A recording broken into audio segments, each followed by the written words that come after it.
The Carroll County, Maryland Board of Commissioners acts as the county's executive and legislative body, making policy decisions, managing finances, overseeing government operations. The board is comprised of 5 members, each elected for a 4-year term, representing a specific district. Their key responsibilities, again, are legislative and policy decisions, financial management, administrative oversight, and public representation. In 2026, all 5 seats on the Carroll County Commission will be on the ballot. They're all up for re-election rather. We know this role is integral to every resident in Carroll County, yet how many of us really understand the importance and understand the duties? I have no clue what they do. I have some idea. I mean, I watch the meetings,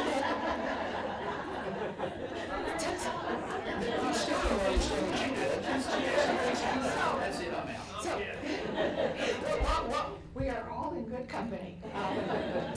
But knowing that this position has the potential to impact our daily lives, your league wanted to invite and has invited 3 former commissioners to join us and provide a more in-depth look at what this job entails. And as a reminder, the league is nonpartisan and does not support nor oppose candidates or political parties.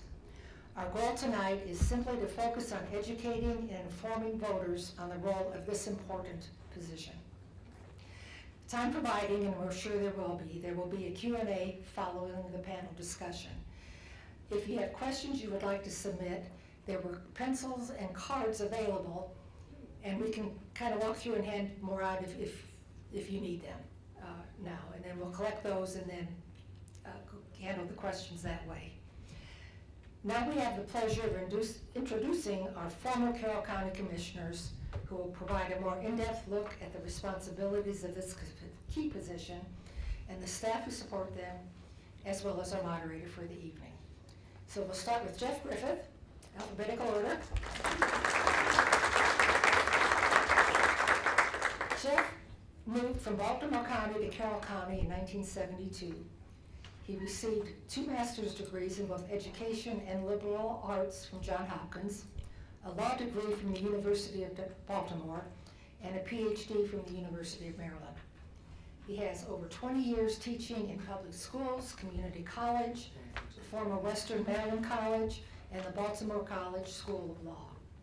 In 1990, Jeff opened his law office and continues to practice law. He served on the Carroll County Board of Education from 1976 to 1982, and then commissioner from 1982 to 1990. He has been actively involved in various community boards, including the Human Services Program, Art Center, and Friends of the Library. So this is Jeff. And then next, thank you. Next is Steve Wantz.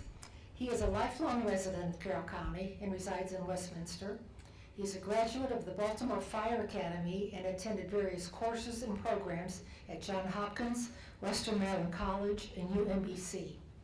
Steve was affiliated with the Baltimore County Fire Department and joined the Pleasant Valley Community Fire Company, where he held the positions of Emergency Medical Services Captain, Lieutenant, Secretary, Chief, and finally President from 2007 to 2014.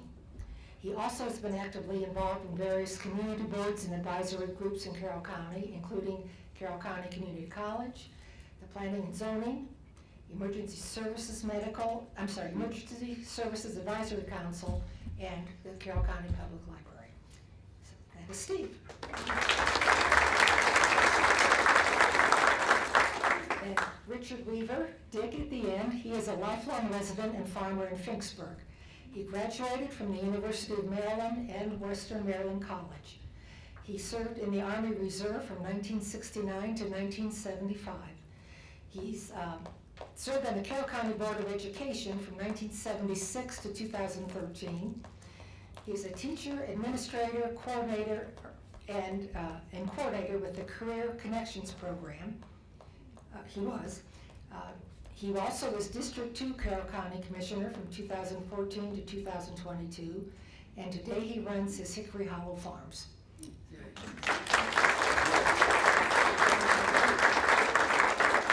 And finally, Sarah, you can head on up. And Sarah hails from Canada, but came to the States in 1969, or left Canada. 69? No, wait. 96. 96, sorry. Sorry. Yeah. Okay. Just dyslexic moment. All right, sorry about that. She holds a BA from the Great Books program at St. John's College in Santa Fe, New Mexico. She has a PhD in Science and Technology Studies with a concentration in Philosophy of Science from the University College London in London, England. Since 2012, she's been teaching courses in philosophy and religion here at the Community College. In 2020, she founded the college's Democracy Lab, an experimental, nonpartisan initiative aimed at fostering our community's commitment to the American project through the deployment of skills-building workshops and the kinds of facilitated discussions necessary to a healthy environment. Sarah, thank you. When you look at the background of all of these four, so very different, so very impressive, I just know we are in for a treat tonight, as well as a good education. Sarah, I'll turn it over to you.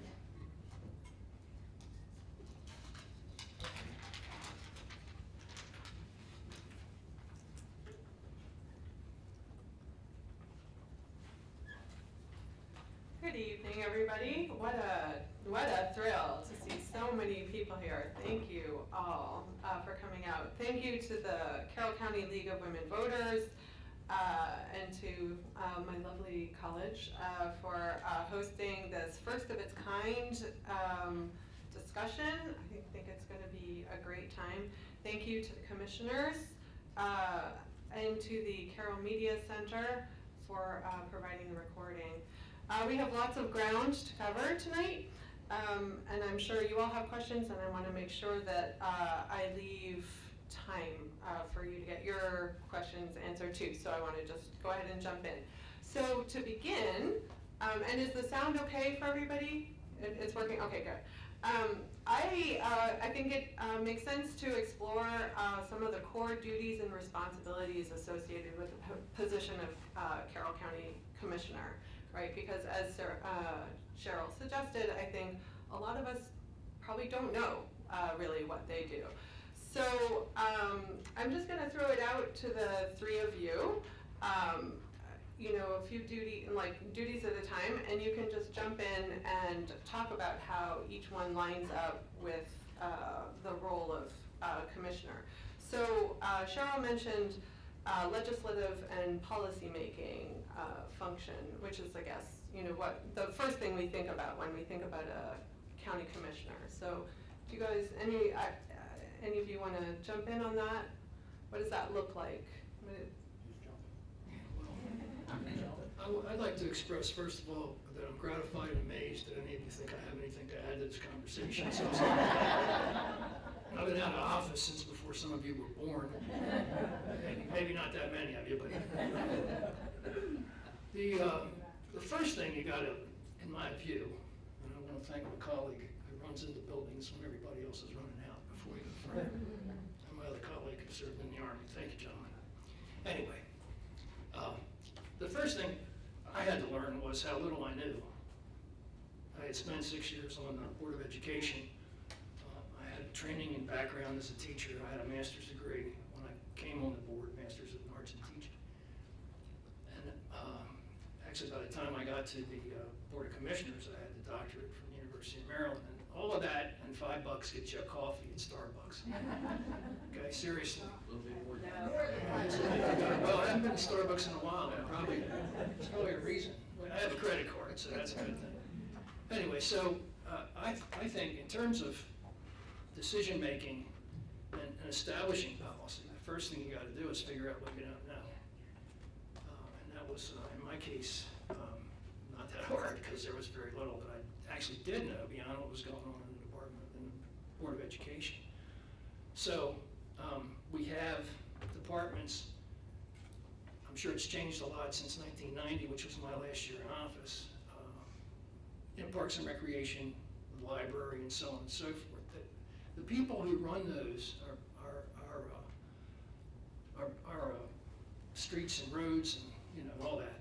Those guys, those men and women, as well and so on, they're experts. Ask. First thing I had to do was figure out what I didn't know, and I had to ask a lot of questions. I had no idea what riprap was. Some of you don't know what riprap is yet. I didn't know what a bollard was. I thought it was a kind of a bird. It's not. I'm still not sure what the hell a bollard is, or Steve, but maybe you guys do know anyway. So, in terms of policy making, my view, the first step is figure out what you don't know and ask questions and listen to the experts and let them tell you how things actually work. Once you have information, then you can make good decisions.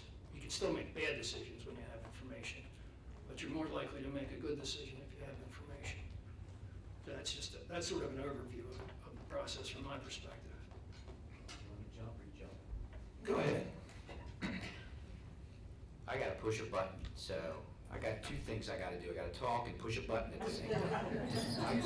You can do it, you can do it. I can share. Echoing my friend Jeff, first of all, thank you to all of you for coming out here. One thing that I say to a lot of folks all the time, when I first got into politics in like 2013, you could have a conversation with somebody, and at the end of the conversation, if you vehemently disagreed with them, you lived another day, and you said, you know what, I got it, and I'd like to talk more about that, and you moved on.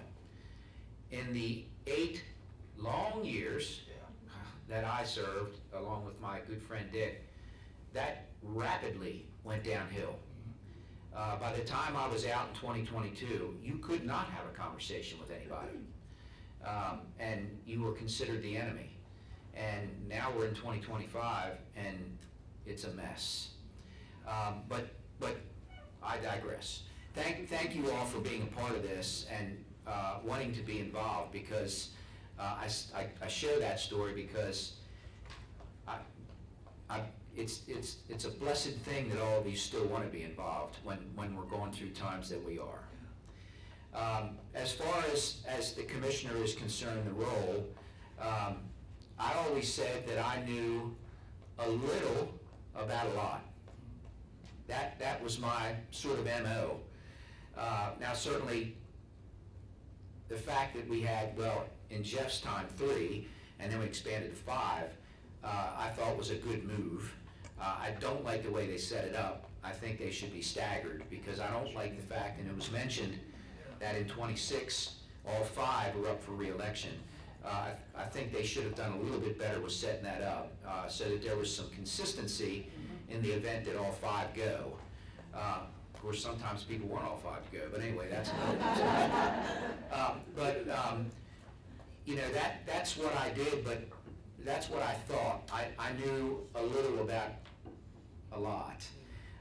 But with the 5, and I bring that up, man, you bring some really good resources to the table, because we typically all come from different backgrounds, and that's huge. I often remember when Dick would look at me and we'd have something come up about the fire and EMS in the county, which has made huge strides in a different way now than years ago. But Dick would look at me and go, "It's on you, pal. Tell me what you think." And that's what I would do when it came to ag. I'd look at Dick and say, look, even though I grew up on a farm, I looked at Dick and said, help me out here. So we all worked together, for the most part, in trying to get to the legislative decisions that we had to make. Now, let me be clear. Carroll is a commissioner form of government. So most of the legislative decisions that are made, we have to go to Annapolis to get those passed, or accepted, if you will. So it's not that we're sitting at 225 North Center, the almighty, we're gonna change the way you all, we're gonna change the way in which you all drive. You all are gonna drive on the left starting October the 1st and not on the right. We don't do that. Do we assist in helping our delegates and senator make good decisions for the county? Absolutely. We work hand in hand with them for the most part. I always got to add that disclaimer because it's not all it's not all roses. Let's be clear. All of us have different opinions, but most of our legislative decisions as we moved forward, we worked together and got them done in Annapolis. But Jeff brings up a good point. Everybody thinks we're up there doing day-to-day operations. Commissioners are not. We've got a tremendous staff at the county office building, and when somebody's road need paved, they came to us. Obviously, we had to make that important decision to make sure that that was the road that got paved, because I'll end with this, because I could go on and on. Dick always tells me I never met a microphone I didn't like, but that's a whole nother discussion. We do hold the purse strings. So the county commissioners, the most important thing that we accomplish is come up with that budget every year and navigate through that myriad of stuff on where, how, who gets the money that we get in the county. So that's throughout this whole discussion tonight, that's the most important thing that we do. Yeah, it is, and I'm going to tell you, our budget, it's same as my personal budget with just a lot more zeros. You look at the budget we have, what we have to do is have a balanced budget. And we balance the budget for 5 years in advance, which makes a whole different degree of difficulty. We're not just balancing 1 year where we can shift something here or there. We have to shift it from this year, well, 2 years down the road, it's out of balance. It isn't going to work. So we have to go back and reallocate how we're doing it. That is an extremely taxing situation many times. But what we do in session then after that is basically respond to what we passed in the budget. We're now allocating the buying of this or that came from the budget, and we spend a lot of time dealing with that. That is part of the role, but I know Steve spent a lot of time in MACO as a representative dealing with our legislators and Acronyms, be careful. Maryland Association of Counties. And I don't want to interrupt Dick, but that's one of the things, I already did, I know. That's one of the things that I found was lacking when I came into office.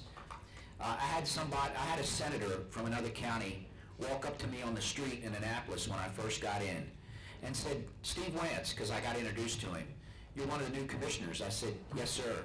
He said, "Everybody still crazy in Carroll?" So I wanted to make sure that got fixed. So I did get... Has it been fixed? No, I don't, kinda maybe. But I did get involved in a lot of those things just to make sure that we were not thought about like that in Carroll. So I jumped in with 2 feet in Annapolis, so. And, the first duties as commissioners, Steve and I always didn't agree on things. But we always agreed, well, many times. But we could go out to lunch together afterwards and talk about it. And I think over the 8 years I served, I could do that with most of the commissioners there. I really feel, well, there's always one. But most of it, I think we worked well together and tried to work together. And it's a mindset. If you're willing to work with somebody, you work with them. If you're not willing to work with them, it's not going to work no matter what.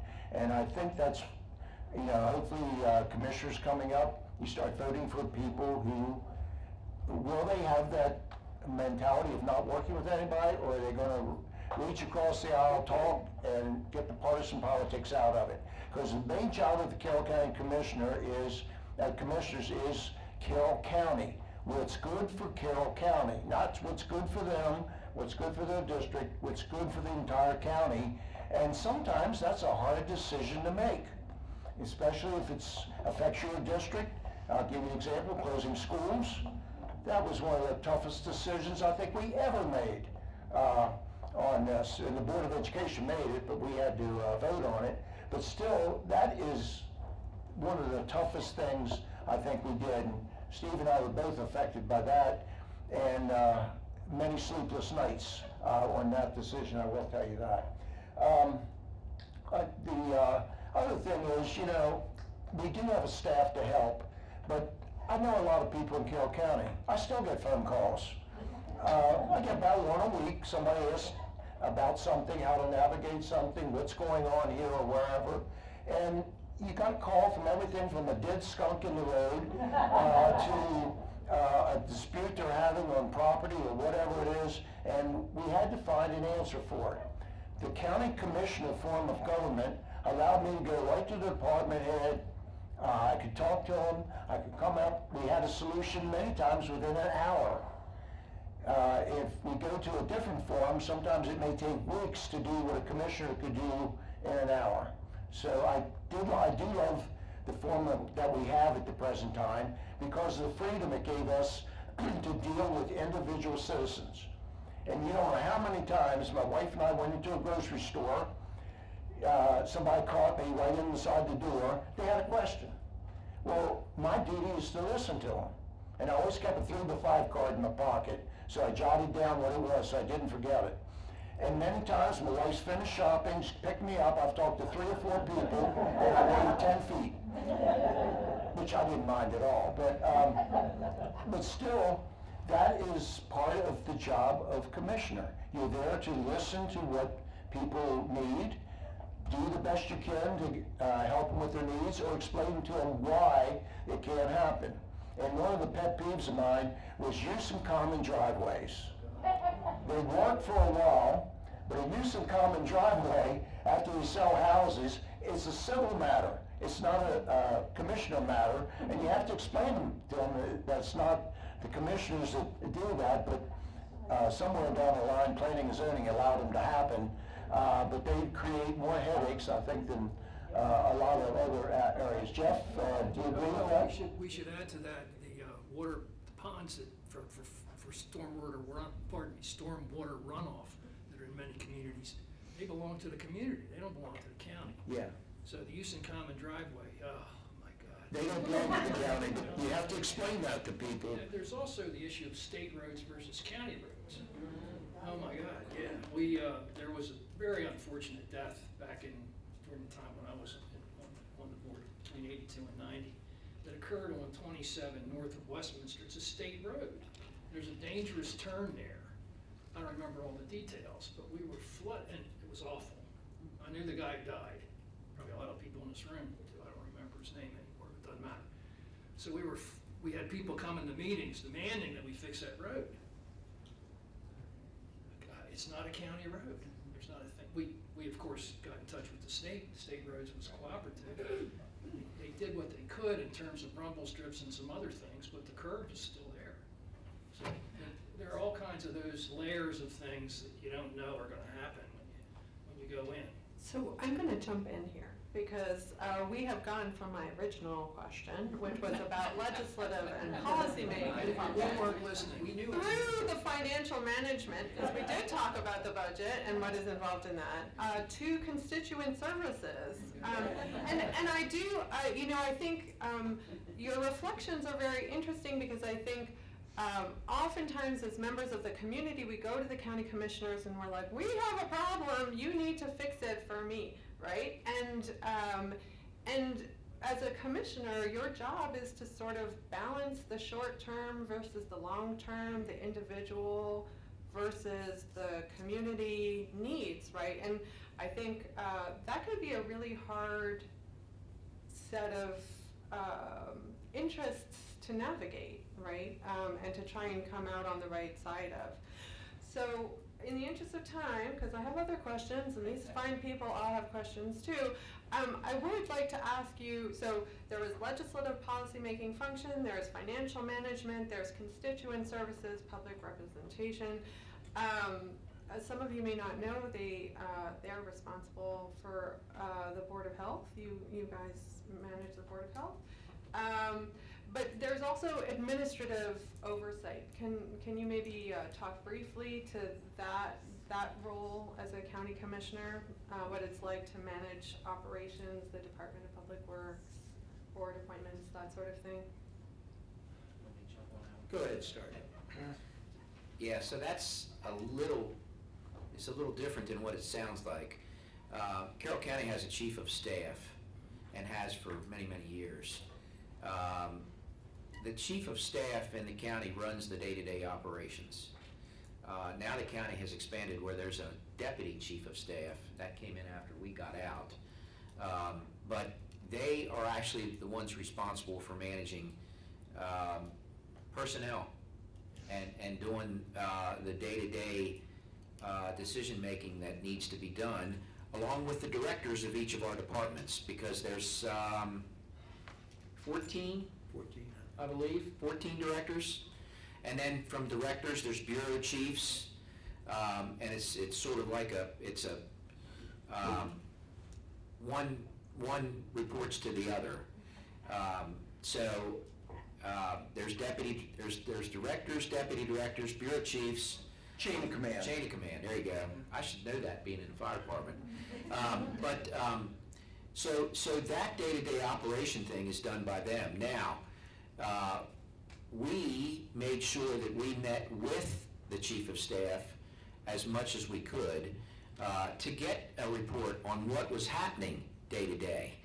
We didn't necessarily change what was happening, but we needed to know what was happening for the very reason that Dick brought up. When a constituent calls us, we didn't want to say, well, gosh, I didn't know that. We wanted to say, I'll get back to you on that. So we needed to get that information. So all of us, and many times we met on an individual basis with the chief of staff, and lots of times we did it as a group too. We have a session before the session. The commissioners typically have a session every Thursday morning from 9A to whenever, and that's where the work gets done, the legislative work, the budget work, etc. Outside organizations come in and ask for stuff. That's when they'll present to the commissioners and they'll make their decisions. But that day-to-day administrative stuff is typically done in the office building, but under the auspices of that chief of staff and the directors and that chain of command. Yeah. Thanks for that. There is a lot of reading involved, just to keep up with what's going on. You have to, and Jeff, you alluded to this, you have to be prepared to go into session. You have to know the background, the details. You have to spend time reading, knowing what's going on prior to making the decision. And some of the decisions we make are, it's just the right decision. And I know we have a separation of church and state, but there's a lot of praying goes on that you're making the right decision. But all the day-to-day activities, Steve said, most of us handle it at a different level, and we're kind of the appeal to most things. If it happens, something happened with traffic issues and somebody didn't like it, they could appeal to the chief of staff. If that didn't happen, they could appeal to the commissioner. So it's kind of a level system, so they have a way to appeal through things and see what we can do. And keep in mind, we have a county attorney. They're there for a reason, to keep us out of trouble. And they're there to give us the advice we need at the time we need it. And you really can't do it this way, or whatever. And, it keeps things moving along pretty well. So the room is full when you do a staff or board, we used to call it a cabinet, but all the directors and department heads in the room and reporting on what's going on and keeping you informed. That's a critical piece, so you know what the heck is happening. Then when you have a problem, when a citizen calls with an issue, you know where to go.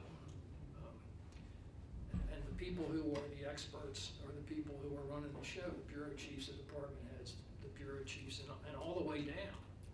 Your roads department is one of the biggest faces of the county. two people see out there pushing snow. The library, and that's where, except for the Board of Education, more people in this county have contact with the library than probably with any other service. Again, roads, during the winter in particular. So where do you go for help with this? And I had a rule. If I had a problem, I'd go to whoever it was that I should go to, and usually it would start with the bureau, not with the bureau, but the director of the department, and then go down, maybe I'd end up talking to the bureau chief after that, but you don't go run around the person who's running the show. And my approach was, there's a problem, can we fix it? Usually the answer was yes. And my rule was, if you fix this problem, I'm gonna give you the credit. Bureau chief, department head, whoever it was, truck driver, dump truck guy. But if it goes sideways, I'll take the hit. So if it works, it's you. If it doesn't, it's me. Blame me. Otherwise, how are people gonna do their jobs if they think somebody's gonna come, if it's gonna come back and bite them? That's the way it should be, right there. So that,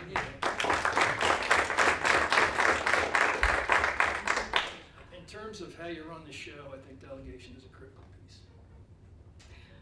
So, can I ask, can you give us a sense of of a day in the life of a county commissioner? What kind of, well, okay, so. It starts with medication. Is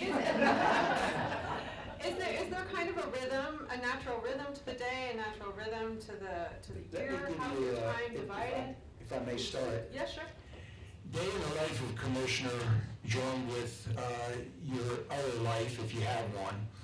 Sometimes the commissioners, you may meet in the morning from 8 to 10 or 12 in our meeting, but if you serve on boards and commissions as an ex officio, the one combination that is really bad, planning and zoning and the Board of Education in the same night. Some days that was from 8 or 9 in the morning to 11 o'clock at night. I had saddle sores and didn't even own a horse. That is a lot of sitting. The wrong combination of boards to be on at the same time. But the others, the Veterans Council, at 1 hour. The meeting's done, started, and over. I loved it.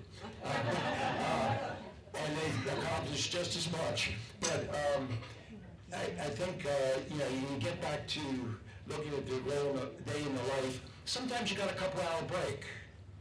Some days I had a 3 or 4 hour break. I'd run home, change clothes, bale hay, run in, take a shower, change clothes, get back to the next meeting. If it happened, or other times you'd be back in the office just reading, keeping up on what's going on. But and it's not, you think, 5 days a week. We did as much on weekends, Saturdays and Sundays sometimes, as you do during the week. I finally had to limit extracurriculars to about 3 a day. That's about all you could handle. And my wife made me do that. But any more than that, you're going to too many different events, 3 different events. And that's not mandatory a lot of times, but it's part of being the commissioner. You have to be visible. You have to be aware to talk to people and hear their concerns. And as I said, that 3x5 card I carry, I wrote things down all the time. Everybody has an issue or concern they may want you to look into. And I made sure I had their phone number when I got finished so I could call them. But the days are different. And some days it's like, what's going on? There's nothing happening. And then the next day it's everything. But it's not a 9 to 5 job. And some people think it's a part-time job. It's not. It's sometimes 60, 70, 80 hours a week. Depends if you're doing the job correctly. Yeah, he kind of sums that up. If you do the job right, you're on the go from sun up to sundown most times. You're also going to gain about 15 to 20 pounds because you pretty much get fed when you go to the evening meetings, which isn't a bad thing. I mean, I come from a fire department background, so I was used to the fire department meals anyway. But in my case, I retired from Baltimore County Fire Department in 2012, started running in 2013. So I didn't really have, I was retired. I was very active with Pleasant Valley Fire Company, which took a back step. I couldn't do it all. And I was also raising 2 kids and you know, that whole thing. So, it's listed, it used to be listed as a part-time job. If you do the job correctly, it is not. Be prepared to have yourself in commissioner mode for a very large portion of your week, including weekends, because that's just the way that it is, if you do the job right. There are, and I'm not going to get into that, but there are some that didn't do that, and it reflected on the district or what they were doing.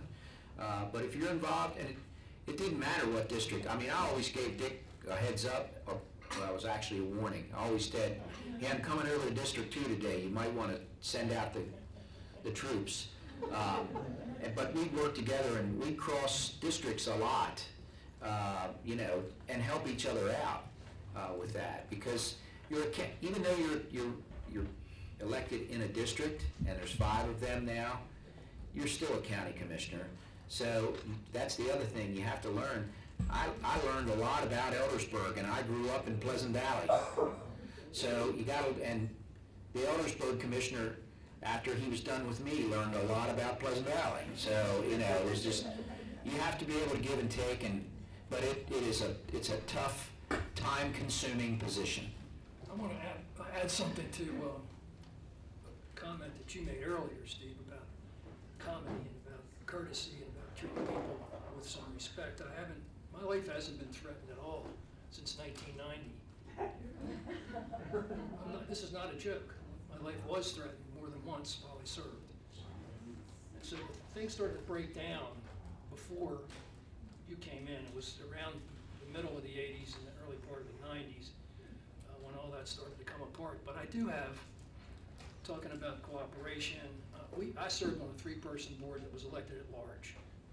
So my district was Carroll County. The Republican Women's Club of Tawnytown, I don't know if any of them are still alive even, wonderful oyster dinner every year. And they made me feel right at home, even they knew I was a damn Democrat. I was perfectly okay with them. They treated me with the utmost friendship and respect, and I'm sure that still happens. I hope it still happens, but it was really a good thing. And unfortunately, a lot of that has changed. I do want to also make sure that everybody understands a point about ex officio members. The commissioners also sit on, well, you got the Board of Health, you got the Library Board, you got the Parks and Recreation. I sat on the Parks and Recreation Board. There was a Board of Governor for Hashel. I don't know if that was separate from the Parks and Recreation Board at the time.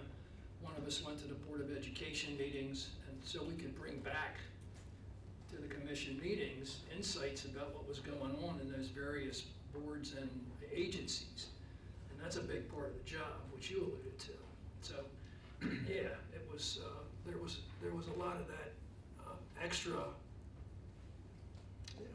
It wasn't extra. It was part of the job, but it took you out of the county office building to wherever those meetings were happening, the Board of Ed or the Department of Health, the Social Services Board. I was sitting on a meeting with the Social Services Board when the Challenger blew up. I remember that day for a couple of reasons, but I don't know if I would have remembered I was at the Social Services Board if that hadn't happened.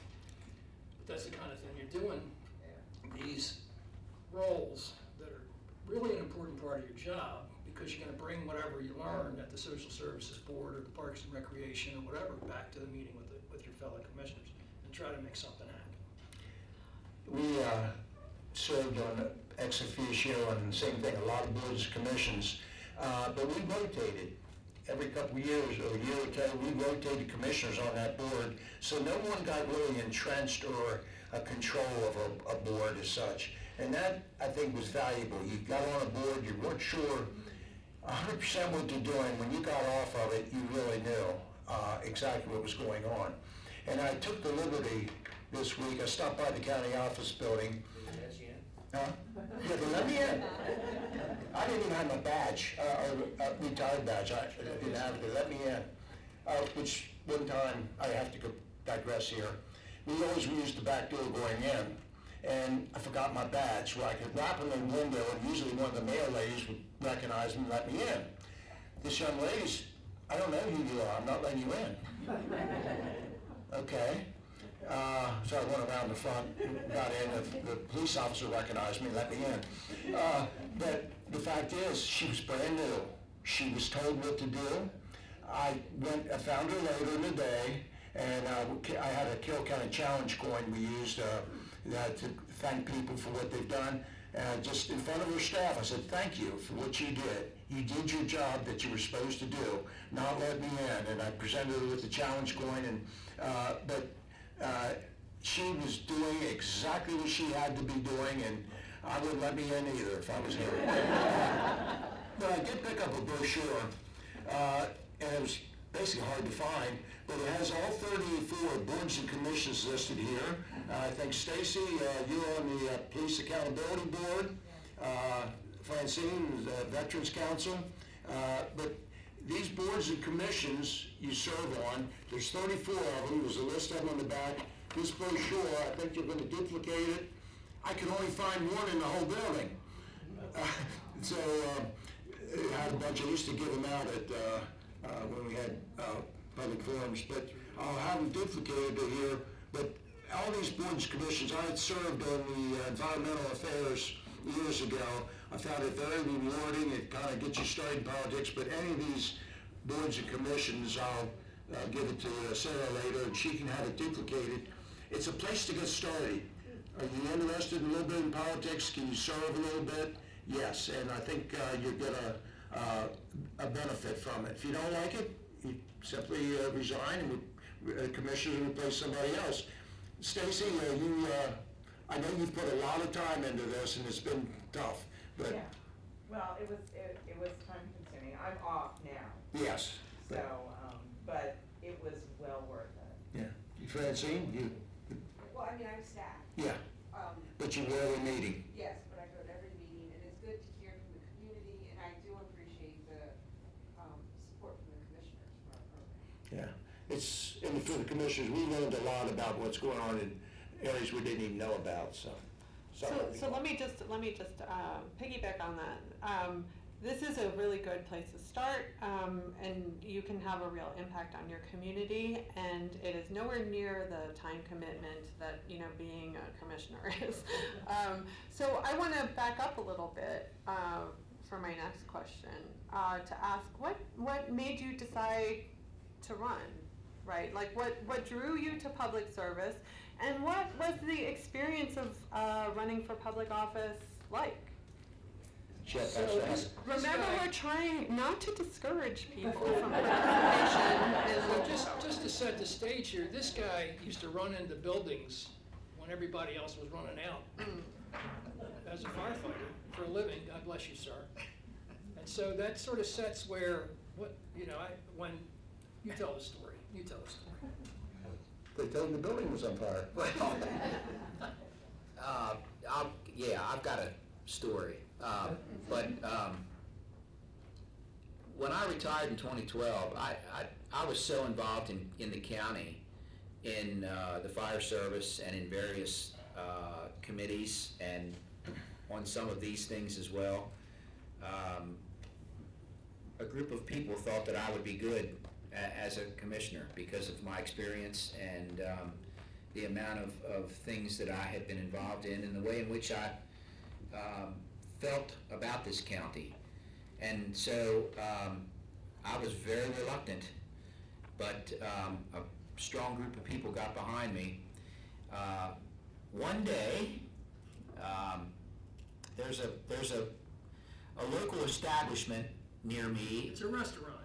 It's called a restaurant. It's a fine dining It's a restaurant. fine dining restaurant in Silver Run. And I had my own stool in there for a while. And apparently so did someone else that's sitting up here. I opened the door one day and walked in, and I know the owners up there very well. We go way back. I actually performed their wedding ceremony, but I opened the door and this cat was sitting there, and he looked at me and he goes, "Steve Wantz." boy, am I glad you came in here. What in the world is the matter with you? Because he knew that I was looking at running. And so I always tell that story because I probably should have listened to Jeff and ran the other way. But I didn't. I had a group of people get behind me, and I thought, okay, he's right about being threatened. It did get worse.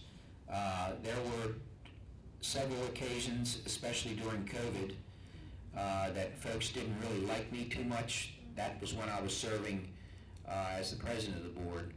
So I had sheriff deputies in my driveway 24 hours a day for certain periods of time. So that's, I guess, one of the ugly parts of that. But I don't know how many of you remember when I started running in 2013, I was running against a pretty strong incumbent who will remain nameless. I don't think that's necessary. But everybody that looked at me said, you have no chance at all. You'll never be an incumbent. And I said, okay, well, I'm going to give it a shot. So for those of you that are from the Tawnytown or that area, if you remember Gunner's Grill, that took over where, what was it called? Thank you. I had my first fundraiser there that night. I didn't take any reservations. I didn't sell any tickets. I merely put it out by word of mouth. The fundraiser started at 6 o'clock. At about 5:45, there was no one there. And I thought, okay, well, maybe I should think about not doing this. At about 6:30, there were no parking spots left on the parking lot, and they had to call the police department because they were parking out on 140. So then I knew that something was happening here.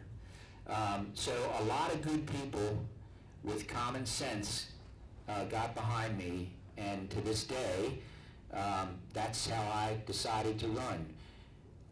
You point out that I was in the fire department. Since 1975, I have loved helping people. There you go. And that's why I ran for commissioner, because I thought that I could continue to do that and make a difference. And I truly believe that in those 8 years of being commissioner, I did. Good for you.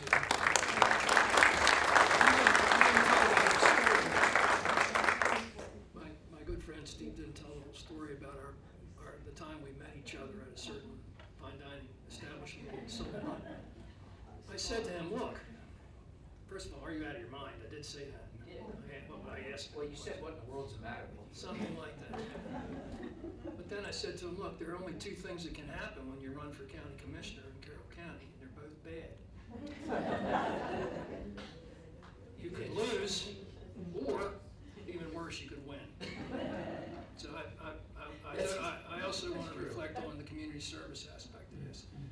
A guy who served in a fire department and wanted to help people is the ideal personality to run for a commissioner's office. My background in teaching, I had been very active in a community organization that ran a recycling center in South Carroll and so on and so forth. And I was really interested in that kind of community service aspect, and that was the reason I ran.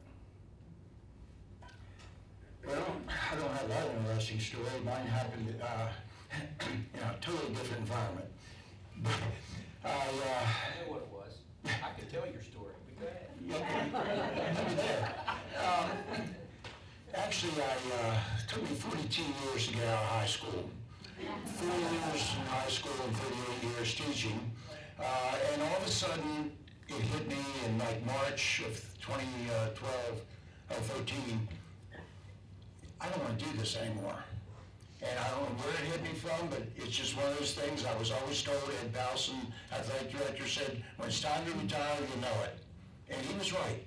It hit me out of the clear blue. I had no reason to leave, but I got talking to our commissioner there in District 2, and I said, I think I'm going to retire. He said, what are you going to be doing? Well, we don't know. And he said, well, look, I'm not running again. why don't you run for office? I said, I'll think about it. And they got a call in April or May to meet at the library steps here in Westminster, and he was announcing he was running for House of Delegates. And he introduced Steve as a candidate for District 1, and he introduced me as a candidate for District 2. I went home and told my wife, said, that'll be fun. That's how it all started. I thought, I've been in the school system, I helped a lot of kids throughout the years, and I still have kids I run into today that come back to me and talk to me. I've been guest speaker here at the community college for former students that were in education classes and different things, but I kind of thought, I'm going to look into it. And I did. And I got together, we put a committee together, and I put a really good committee together of people who told me what to do, what not to do, and if I mention the names, boy, some of you know they were going to be very point blank on it, but they told me what to get into, and it wasn't necessarily all Republican committee. I had other people in there. I wanted people who knew Carroll County. And remember, Carroll County is all about people. The 180,000 people here, as commissioner, you're responsible for them. And I'm going to digress a minute. Steve mentioned COVID. You know, we had no guideline on this. We're not doctors. We had the CDC and the health department to give us guidelines. And we had to pretty much follow what they told us and trying to keep the 50,000 people over 65 healthy and the 20,000 under age 18 healthy, and that fell on our shoulders to be responsible for what we're doing with these people, and plus everybody in between. But you know, that's a major responsibility. You make the wrong decision, you could cost people lives. And thank God, I think we did a pretty darn good job of navigating through that mess and trying to make the right decisions, even though you're right, you caught a lot of flack from some groups for doing things, but I think we did the right thing. Anyway.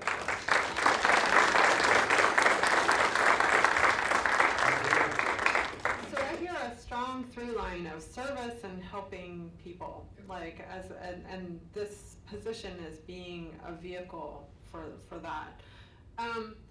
So my last question, because I really do want to leave time for questions from the audience, is what thing are you most proud of having done or accomplished while you were serving on the commission?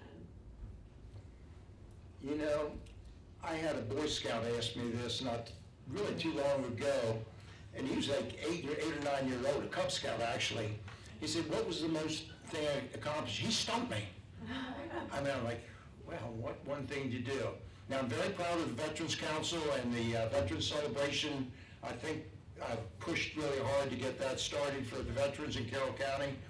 But the thing I'm most proud of is not one thing. I think it was helping people, that individual phone call. I made a lot of visits to different homes, different places here, even though sometimes I was told, why are you doing that? Because you got to see what we're talking about. And if it's a drainage issue that Jeff alluded to, or a housing issue, whatever it is, I made a lot of contacts, and I made a lot of, went out to see a lot of people, but that helping one-on-one, I think was the most, I'm most proud of that more so than any other accomplishment. Okay, so if this is a better question, let me ask this question.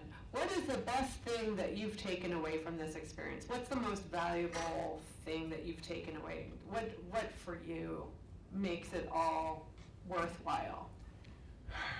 I think I was eight years. I never had a threat. I didn't have anybody really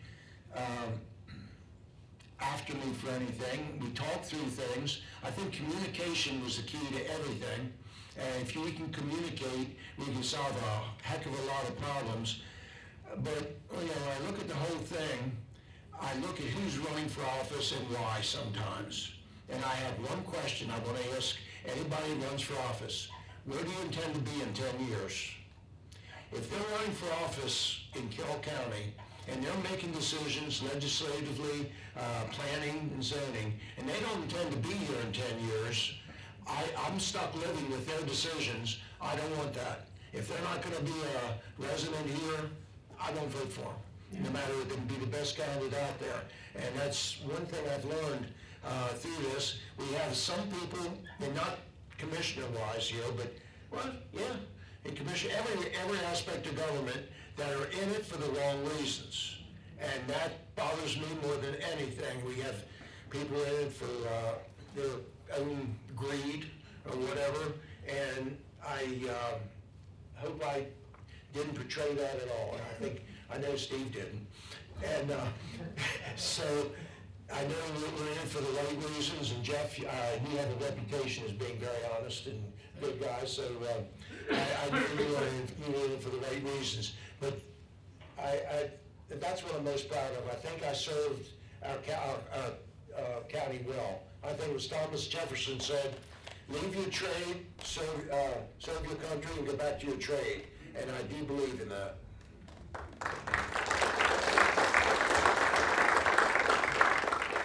So we saw a lot of fantastic things occur in the 8 years that we were there. And I'm a lifelong resident, so I watched things too that were great previous to that. This guy's a mentor of mine. And this guy is a very dear friend, and our wives are very dear friends. If there's anything I took from this, it was the relationships that I built with the people that served. Listen, we saw, again, we got through COVID without a lot.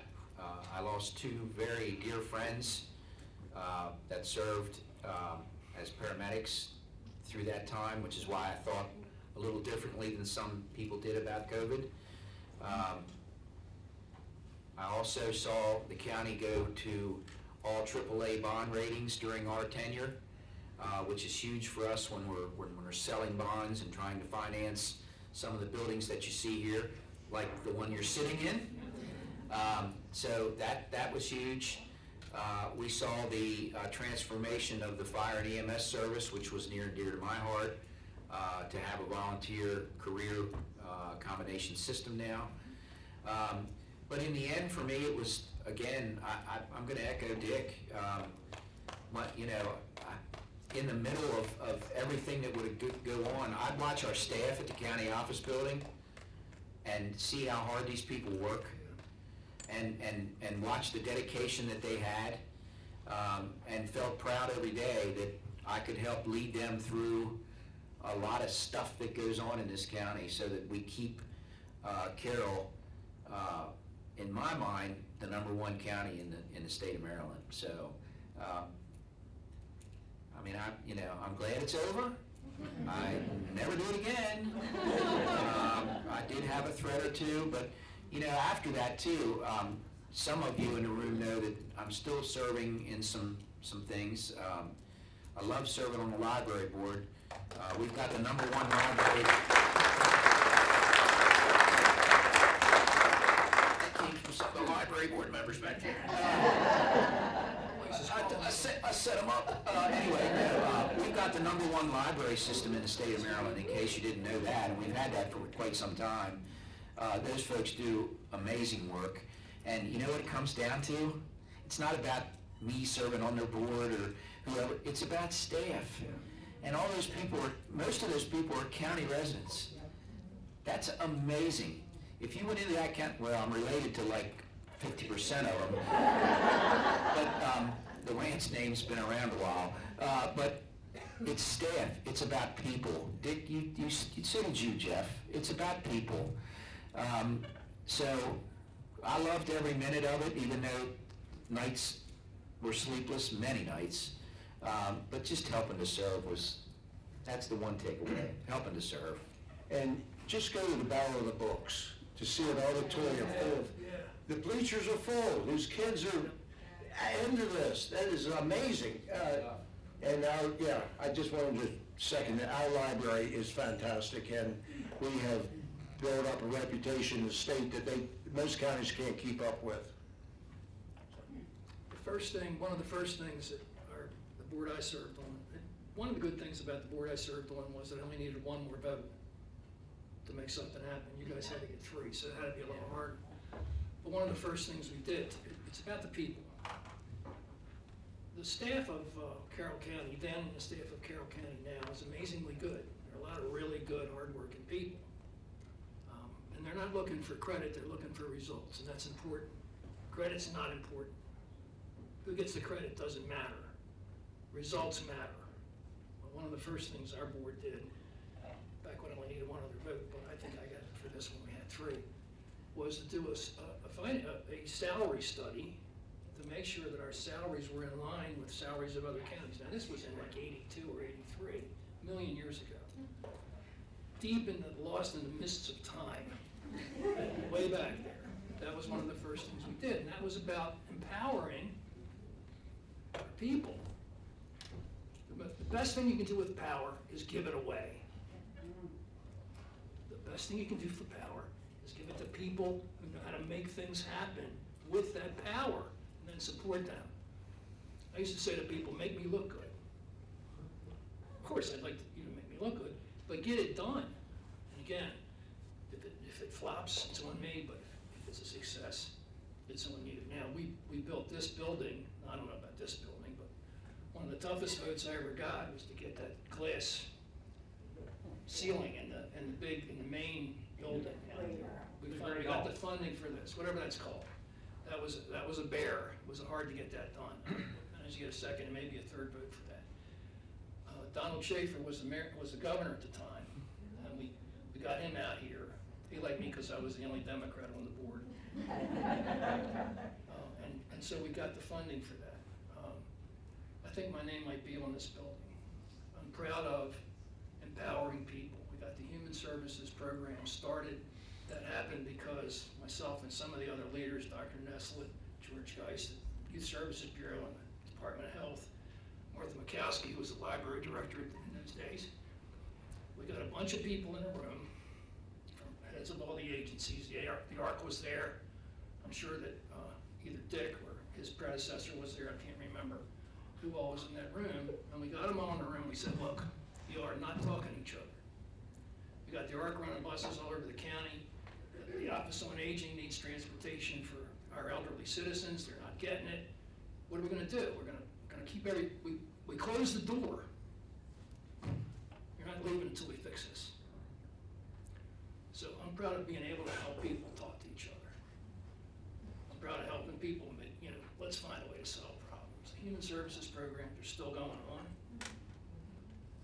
Another thing, and I don't know if this was whose bright idea this was, it doesn't matter whose idea it was, but we decided we needed more libraries. And we thought, okay, we should co-locate, there's a word, we should co-locate the senior centers with libraries. So I think the first time we did that might have been in North Carroll. I'm pretty sure it happened. I was off the board by the time we built Mount Airy. But we built one in Tawnytown too. That was a big struggle to make that happen. So when I came on the Board of Commissioners, we had a library here in Westminster and a library in Eldersburg, and that's it. No wonder people in other parts of the county thought, oh, the people in Eldersburg and Westminster get everything, we get nothing. Well, okay, let's get you a library and a senior center to go with it. So those kinds of things. And that was about, I didn't make that happen. Our staff made it happen, the other commissioners made it happen, the citizens made it happen, the library board, the health department, the Office on Aging, the volunteers, they made it happen. But how we got it to happen was to get them all talking to each other. Let's get together with us and make something happen. Isn't that amazing? Well, and here it is, and we're sitting in it. We're sitting in it. What happened to that? Well, And by the way, he alludes to the fact that he's a Democrat, I get that. But when I got into this office, I didn't give a crap if you had an R, a D, an X, an I, a B. I didn't care what you had beside your name. I became very dear friends with Johnny Olszewski. yeah. Okay? We worked on the Maryland Association of Counties together. Well, I can tell you that I got things thrown at me by certain individuals in this county as a result of me doing that. But what a better way to get things done than to forget about what that initial is beside your name and work together.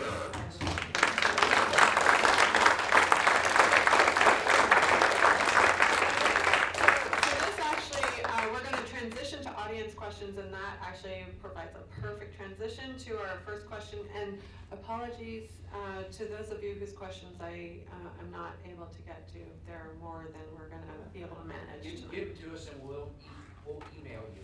Okay. I can say it. Okay, so here's the first You got an question. email from Steve's wife, actually. She's the one on the account, right?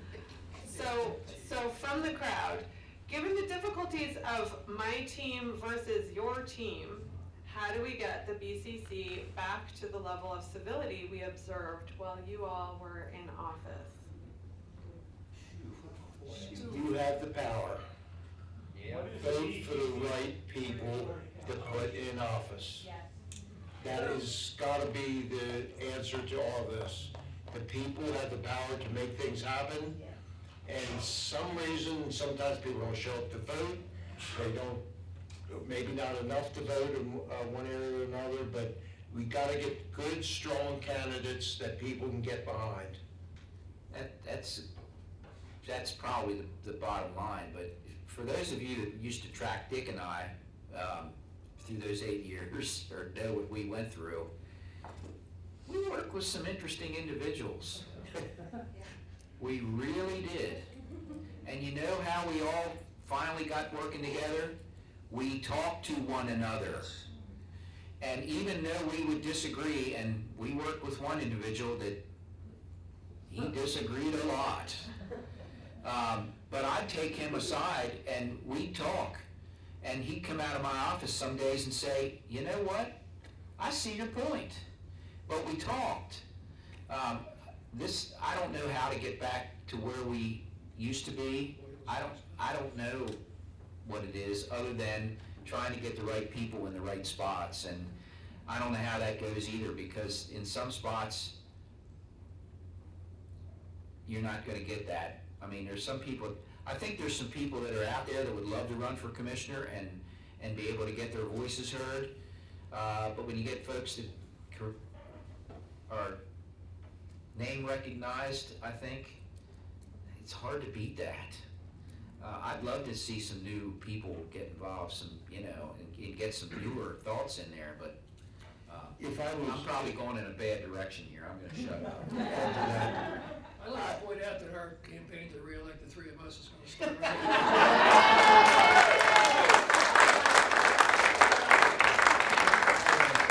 Now I am running. Out. Only two things can happen and both bad. I was fortunate when we decided to run. I had a lady from Farm Bureau who contacted me and said, we want to send you and your wife to campaign school for 2 days in Annapolis. And for almost nothing, we spent 2 days listening to how to run a campaign, a book put together by the Farm Bureau lobbyist in Washington. And he went through everything you need to do, not to do in an election, how to raise money, what to come up with. But that whole experience gave us some background. In fact, one thing, I'll just, if I have a moment here, he looked at me and said, the beard's gotta go. And I said, well, we'll brand the beard. He said, no, you'll lose 10% of your votes if you have a beard. Many women do not like beards on your politicians. So, okay, I guess by roundup came home, my attorney told me, yeah, you better shave. So I did, and I had a purple shirt on. You were cute without your beard now. You scared me there for a minute. I thought you said you had to get rid of the beer.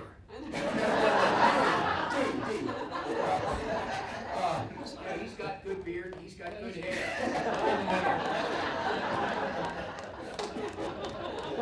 Just quickly. Anyway, I had a purple shirt on. My wife had purple nail polish. She made it was a Ravens type thing. And he looked at us and said, the shirt's got to go. Now he offended my wife, and she picked it out. But he said, you will wear a white or a light blue shirt. And if you're on camera, you look like you stand out in the crowd. I was at a forum in Fenksburg with two opponents originally. I had a white shirt on, they had dark ones. It looked like I was sitting 5 feet in front of them. And everything they told us about a campaign happened there. But they said, one of the things, if you're running for an office, do not have one thing in mind. If you're running on one item, stay out of it, because the job is so complex and so difficult. You run for the right reasons. And here again, we have to get back to people who are running for all the right reasons, not for their Personal agendas. personal agendas. You're exactly right.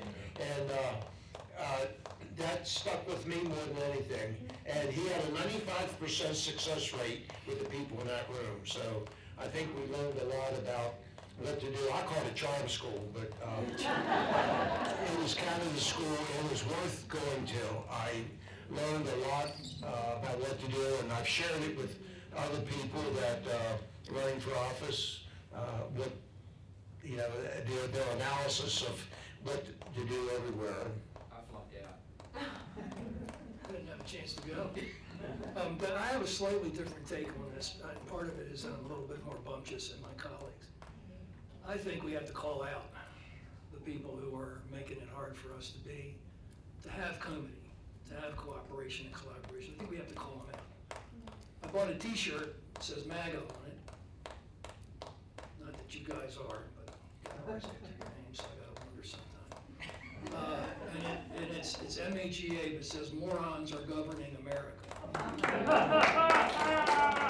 So I wear it when I go to our local, there's a brewery up in Hampstead that I frequent from time to time, Lakeside Brewery.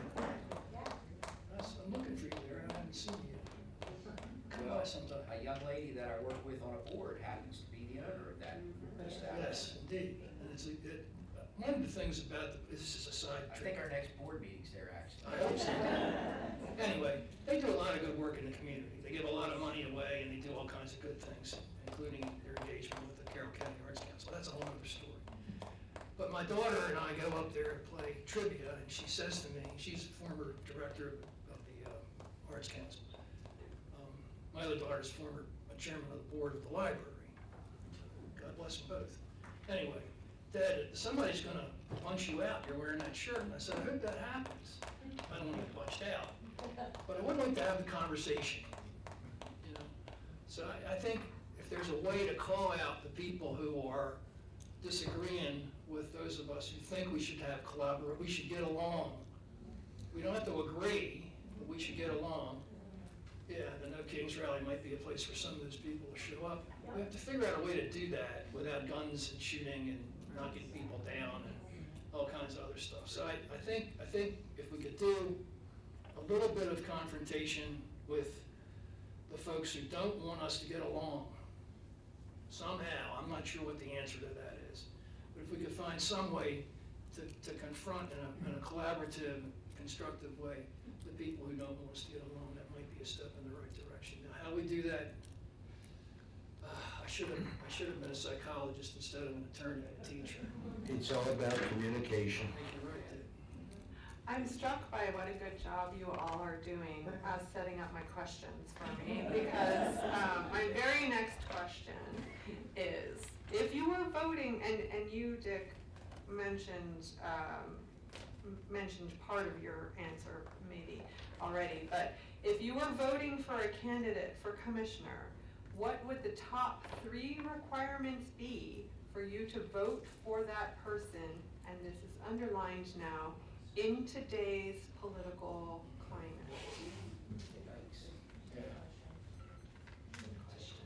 Well, first of all, you know my first question, where are you going to be in 10 years?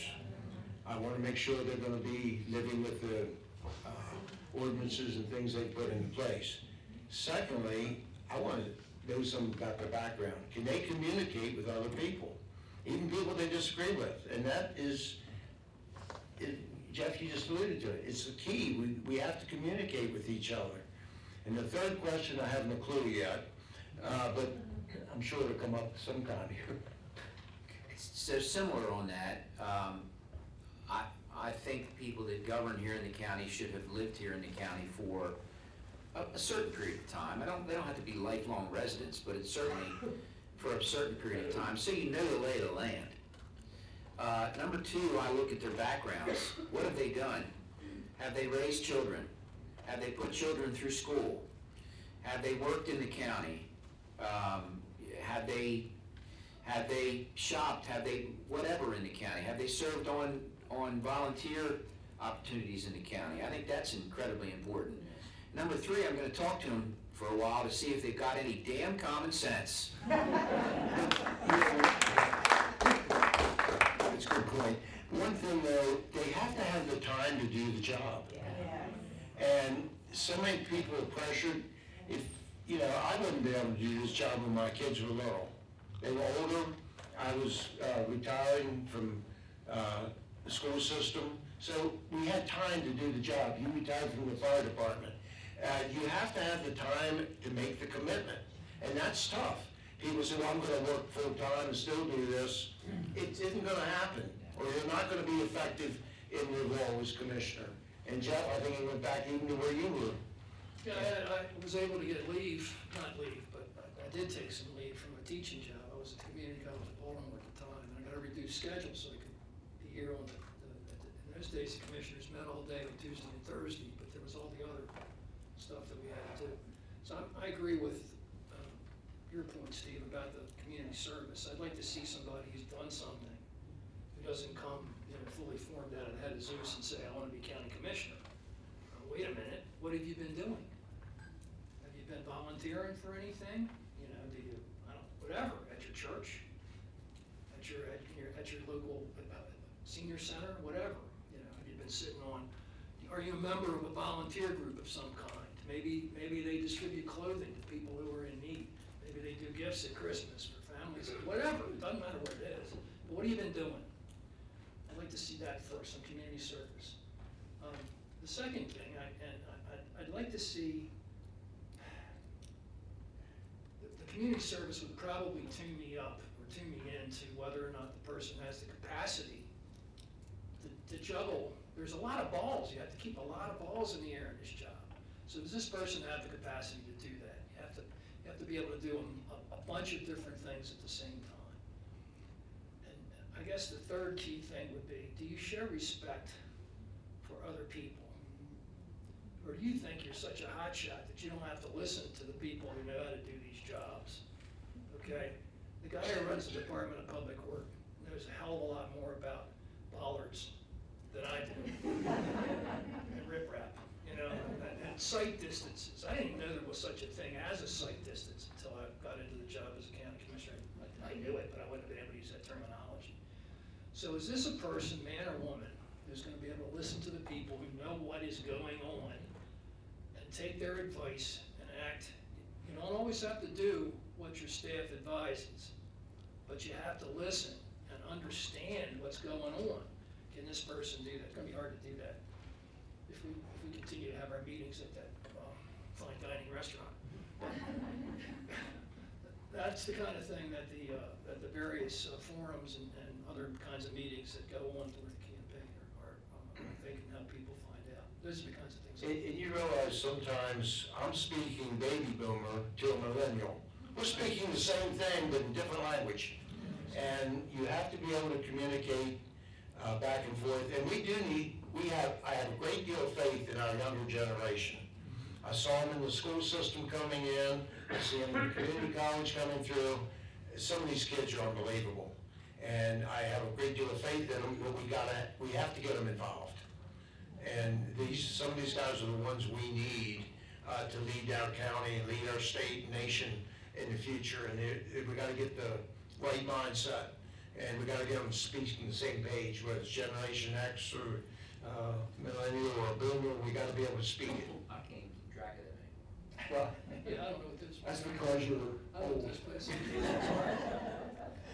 Okay, so since I head up a number of such efforts at the college to sort of cultivate, sort of democratic spirit and capacity, if you have thoughts on how to do that, how to cultivate the right kind of mindset and knowledge in the youth coming up, I would be interested in hearing about that. So you will be receiving an email from me. Cheryl, do we have time for one more question? Yes. Okay, so I think maybe the last question, and apologies again to people whose questions I didn't get to.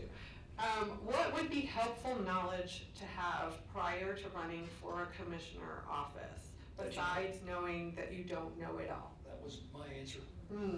Taken, you can't have it. Come up with another one. 2 ears and 1 mouth, use them in proportion.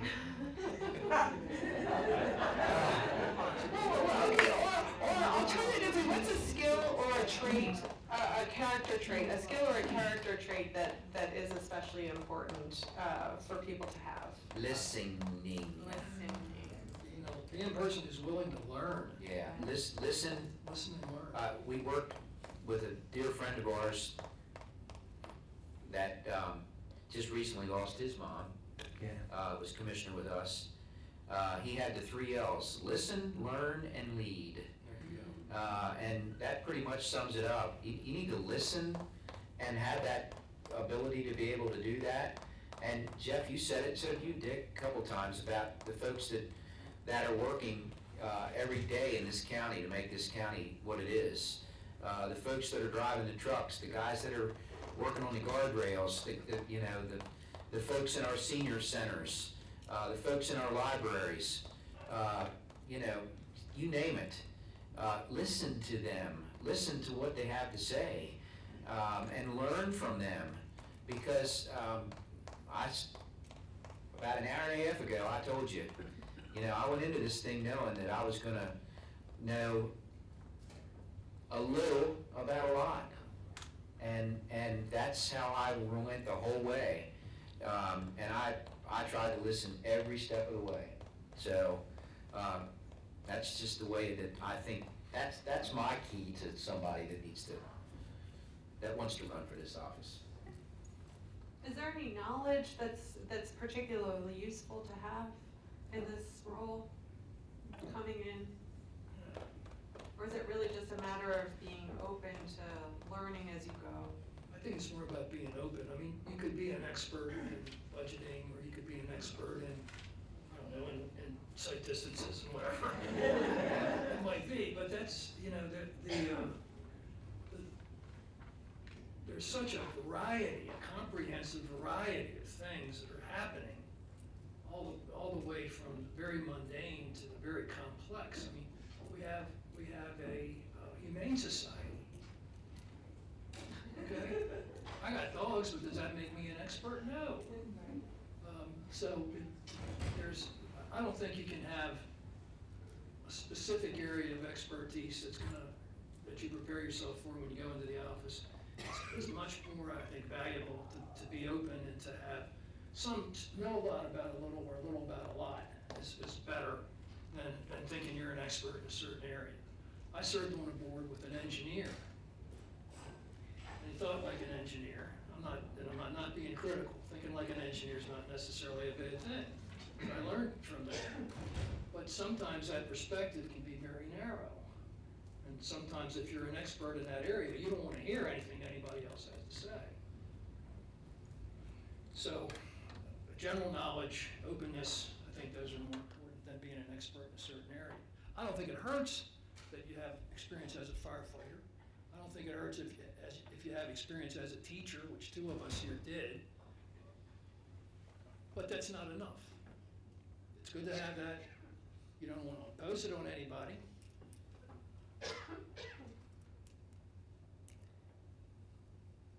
And I guess I heard also having a service mindset. Absolutely. Yeah, that's key too. And knowledge of the community, right? Yeah, I think that's important. Investment. I mean, I say that a lot, and sometimes that can be an issue with some folks, but I do truly believe you should have familiarity with what goes on in Carroll County, not just from the political or the elected part of it. I hate to use the word I used to tell everybody all the time, I'm not a politician.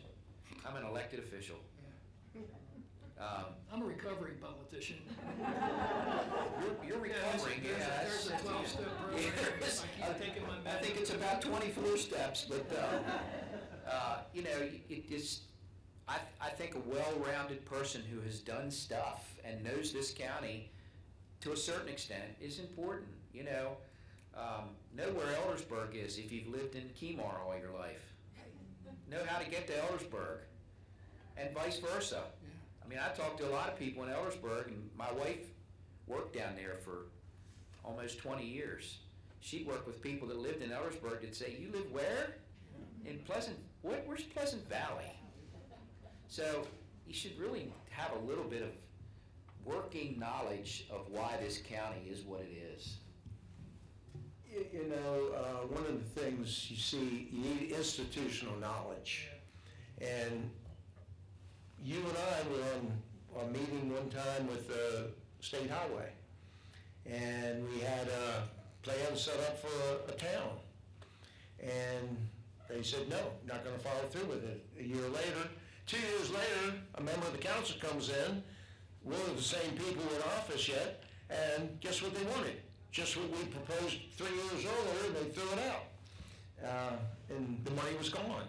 But you need the knowledge of what's happening prior to anything, and especially on planning and zoning.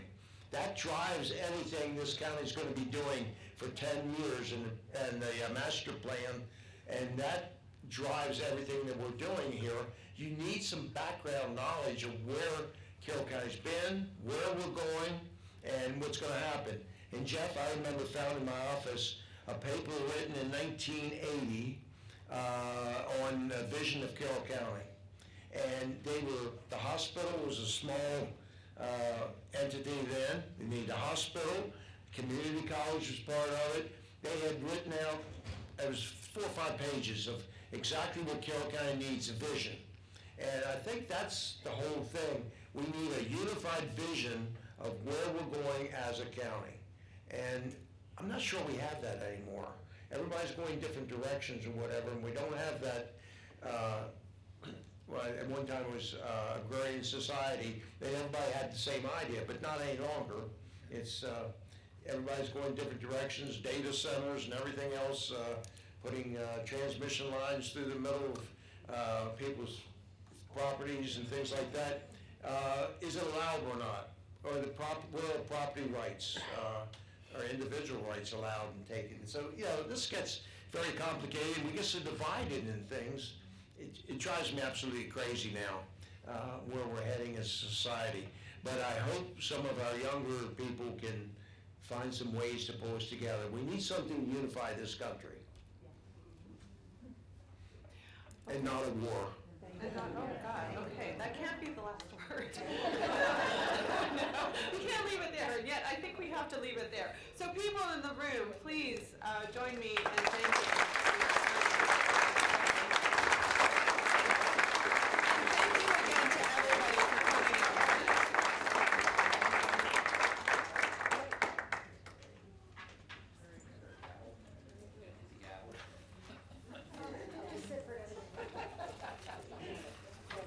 What an incredible evening. It just, it's wonderful. Thank you all.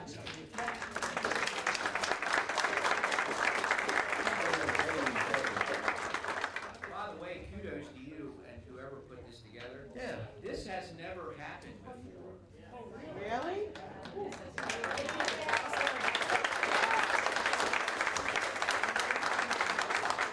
You need to expand it. Kudos for Sarah Starr, right? Yes.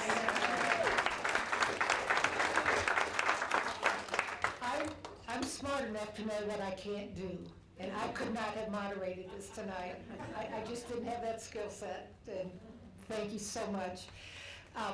As a token of our appreciation, gentlemen and Sarah, tomorrow you're going to get an email from an organization called bookshop.org, and it is a bookstore online where every purchase financially supports independent bookstores. Their platform gives independent bookstores tools to compete online and financial support to help them maintain their presence in local communities. But it's all done by email, so I couldn't send it today, or you would have known about it, so you'll get it tomorrow. But thank you. Thank you very much for mistaking us for gentlemen. I appreciate that. Griffith for commissioner and whatever you're. Hopefully, what we wanted to accomplish tonight was to just really help folks understand what the job is. what it meet the characteristics, what you need to do to hold that job to be successful. And also in Carroll County, there are resources available and training available for anyone wanting to consider running for office.